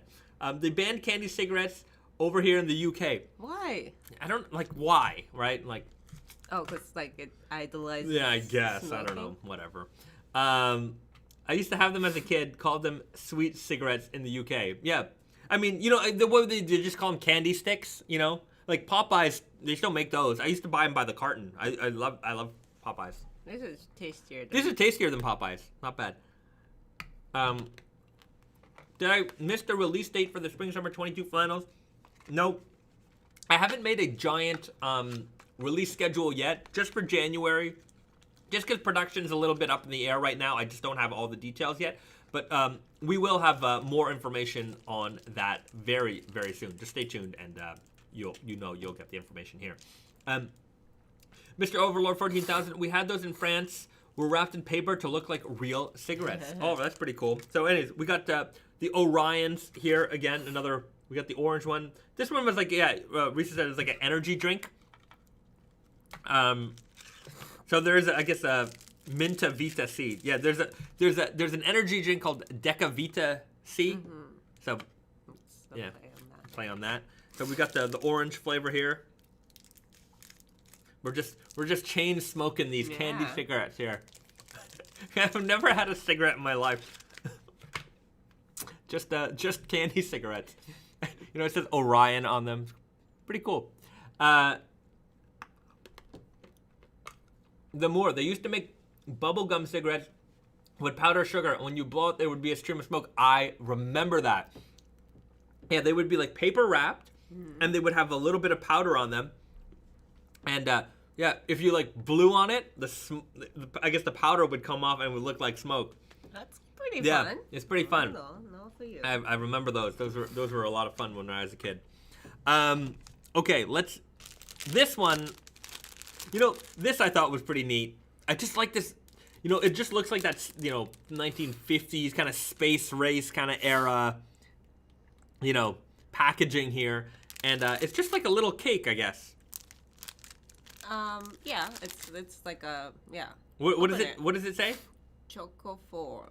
I think it's playing with the UFO Choco 4. Choco 4? Yeah. I don't get it. UFO. UFO.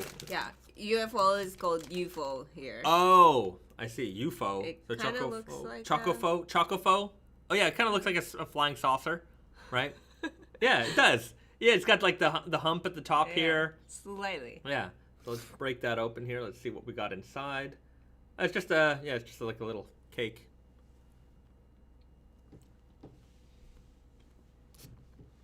Yep. Yep. It's not very delicious. No. It tastes like 50 cents. Mm-hmm. It was 50 cents. The chocolate probably doesn't even have any, like, real cacao. No. It's just... Yeah, it's kind of stale on the inside. Not very good. It tastes like 1950s ration food. Like, this would have been amazing in the 50s. Oh. Yeah. 100%. Yeah. Like, chocolate wasn't a thing till, like, the wartime, I think. Yeah, your mom told me that, like, back in the day, even, like, a buttered potato was, like, a super high-end, like, if you go to a restaurant and you got a buttered potato, that was amazing. Yeah. Yeah, butter was a luxury. Yeah, butter was a luxury. So, buttered potato, you were living life. A moon pie without the cream filling. Yeah, that's kind of what it feels like. I ain't getting no chopper UFO. On no chopper UFO. Not quite a moon pie. No. Worst gum ever. Nifty Thrifty Jordan. Popeyes are still super popular with the kids. They're still super popular with me. I love those things. Okay. This one is a weird one. So it's like this little jar. What does it say here? It's Moroccan yogurt. Moyo Coco. Right? Moyoko. So Risa says they call it Moroccan yogurt. I don't think this is yogurt. No, it's not yogurt, but it tastes like yogurt. I don't like yogurt.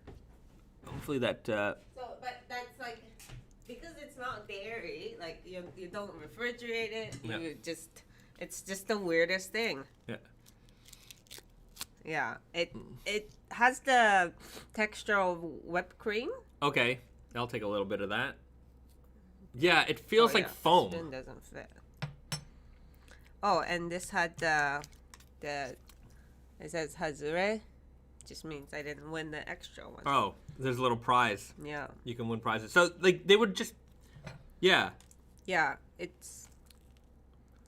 is basically a whipped cream. Kind of sour.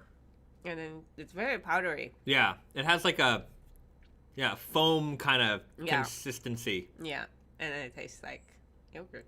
Yeah. I like it. So this is like, traditional Japanese like penny candy stuff. So yeah.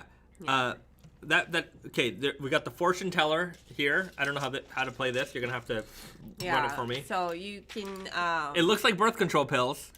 Don't get them confused. But it says like, you know, each one has like a word underneath it, and say this one says health, this one says popularity, you know, like a wish, date, you know, stuff like that. So it's like it's gonna tell you the fortune, and if you got double what do you call it, circles, you get that means it's like you're good, like in that field of the fortune. And then you get like there's okay and like regular and not good. Okay, so what do you want to know about? We have, give me my health. Yeah.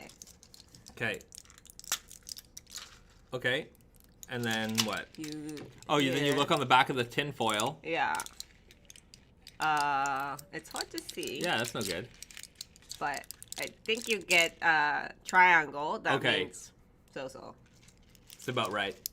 That's very accurate. Let's see. What would my... Oh, it's like a chocolate ball. Oh, is it? Mm-hmm. Like a tiny M&M. Like a mini M&M. What would my future be? Future. Very general. I got good. Like decent. Okay. Not the best, but... All right. I have a good future. So, yeah, if you ever want... You know, the good thing about this kind of stuff is that it makes pretty good souvenirs. You know, if you ever find yourself in a dagashi kind of candy store, it's a lot of fun because, number one, everything's cheap. It's like 20 cents, 50 cents, you know, and you can leave with a ton of stuff. You know where there's one? Some people might go there. If you like video games, there's a part of the city called Akihabara, and like that's where all the electronics and the anime and a lot of video game stores are. And there's a store called Super Potato. Speaking of potatoes, there's a store called Super Potato, and upstairs there's an arcade and little dagashi, like old-fashioned candy store there. It's definitely worth going. If you like video games, it's like a retro video game store. They have everything. It's all very expensive though. There's also like all over town. There's a chain of dagashi themed restaurants. Yeah. So it's izakaya. You can like have a drink, and you can have you can have like a bunch of little dagashis on as a all you can eat sometimes. So dagashi and wagashi, sweet stuff. Wagashi is the traditional Japanese. Oh, right. Like uncle and, the really old-fashioned treats. Yao Ming's friend, I have access to an amazing Japanese-style grocery store, Uwajimaya, and I always drop $40-50 on candies and snacks. Very easy to do that. You know what? Another thing we picked up was this. American Cola. I can imagine that back in the day, you know, getting a Coca-Cola wasn't a thing, you know, so you had to maybe resort to something like this, you know, to bring the fizzy water, right? So let's try out some old-fashioned American cola powder and see if it tastes like actual cola or not. I suspect not, but I'm willing to be surprised here. Oh, maybe we might have to fizz some up. Made in Japan also, so yeah. Anyways, Risa's gonna bring some fizzy water. We're gonna give that a try.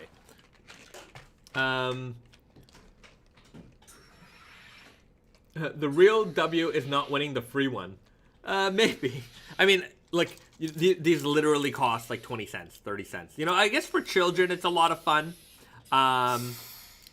You know, you go to these little stores, you spend your pocket change, and the other thing is sometimes, you know, there's a lot of candy. There's some candy stores around here, and sometimes you see the kids, and they're in there, and they're really making their decision. You know, they got $1. Like, how am I going to spend this $1 today? And you know, they can at least leave the store with a bunch of different things.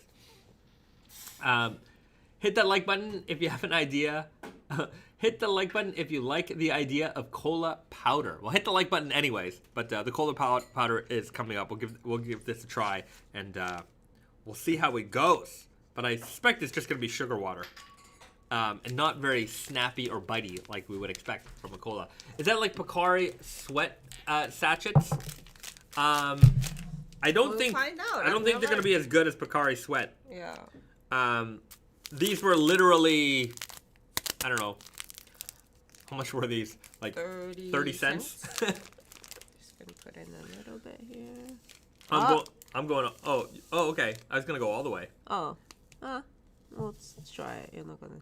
Right. Okay. Okay, I'm not even sure how many. Okay, 120 milliliter. So we got half. The powder looks like it's like a white and brown grains in it. I'm assuming the white is sugar and the grains are food coloring. We will see. All right, we'll just. Ooh. It's fizzing up here. It looks like cola so far. Yeah. I don't know how much water to put in. 120 between the two, though, so it's not much. It's not much. Anyways, I'm just going to give it a little bit more. To be fair, we are putting soda water in here. I'm sure that they didn't expect people to do that. So it is fizzing and bubbling up like a cola. Yeah, I think you're supposed to put in the regular water, and it's still going to bubble up. Okay, we'll give that a try. Great. And we will give that... Oh, it's not really dissolving. No. Okay. It smells like candy Coke.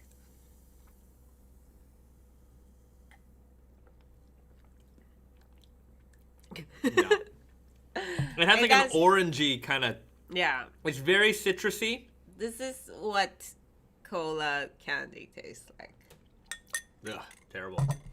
That was bad. I don't mind it. I don't like it.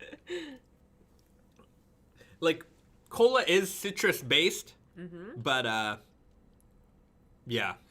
Yeah, this is very sweet. Very, like, tangy. All right, well, that's it. That's it for snack time today. That's all the weird, old-fashioned Japanese snacks we're going to try on this live stream. Hope you enjoyed it. Candy cigarettes. We got our fortunes told. And fake yogurt. Or cream yogurt. They had like a big jar of it, and I kind of wanted to buy it, but... The more that face says it all. That was a very natural reaction. No good. That's a thumbs down for me. All right, everybody. Thanks so much for joining the live stream again this week.